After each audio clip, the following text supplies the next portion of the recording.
Hello, hello. Are you struggling with emotional binge eating? Here's what you need to know and how to stop for good. And let's start with four common symptoms of emotional binge eating. Number one, eating large quantity of food, often in secret, even when you're not physically hungry. Number two, feeling out of control when you're eating and unable to stop, no matter how full you feel like you have no stop button. Number three, using food to cope with emotions like stress, anger, loneliness, boredom, and sadness. Number four, feeling guilt, shame, or regret after eating that huge amount of food. If this sounds familiar, you're not alone. Emotional binge eating is more common than you think, and unfortunately, many common solutions, hacks, tricks just don't work. And here's the reason why these common solutions fail.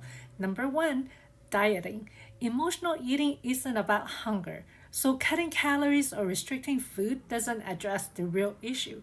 In fact, dieting often increases the feeling of deprivation, making the urge to binge even worse.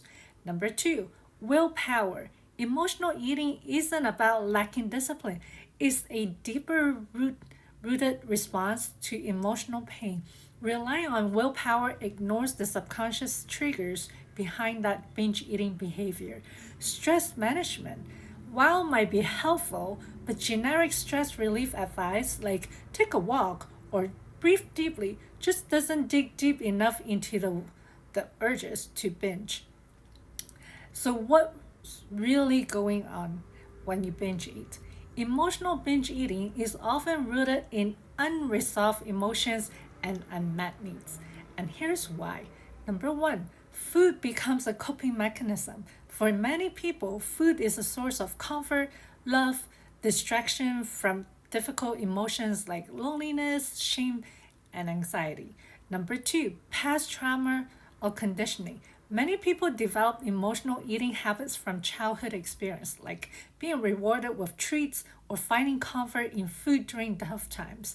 Number three, subconscious belief. Thoughts like, I'm not good enough or I can't handle this often drive binge behavior.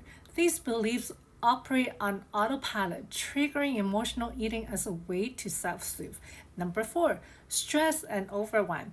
Emotional binge eating is often tied to chronic stress, as food can provide temporary relief from emotional overwhelm.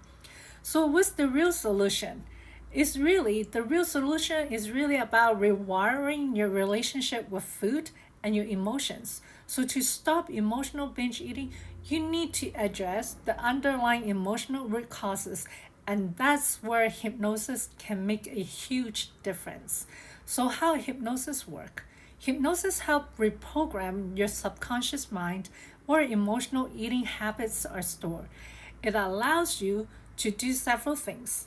One, to identify and release the unresolved emotions that trigger binge eating. Number two, replace negative belief like I'm not enough with, with empowering ones. Three, develop healthier coping mechanisms for stress and emotional pain. Four, create a stronger connections to your body's natural hunger and fullness signal. Unlike dieting or willpower based solution, hypnosis work at the subconscious level to rewire your emotional relationship with food.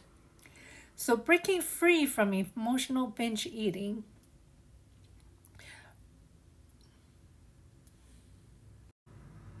start with one, identifying the triggers.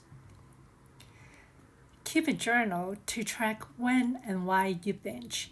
Are you stressed, bored, or lonely? Number two, address the emotion, not the cravings.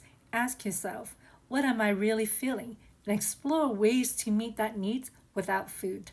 Number three, work with an experienced hypnotherapist. Hypnosis can uncover and heal the deep emotional wounds driving your emotional binge eating. You don't have to keep struggling. Emotional binge eating isn't a lack of control, it is a sign that your body and your mind are asking for help.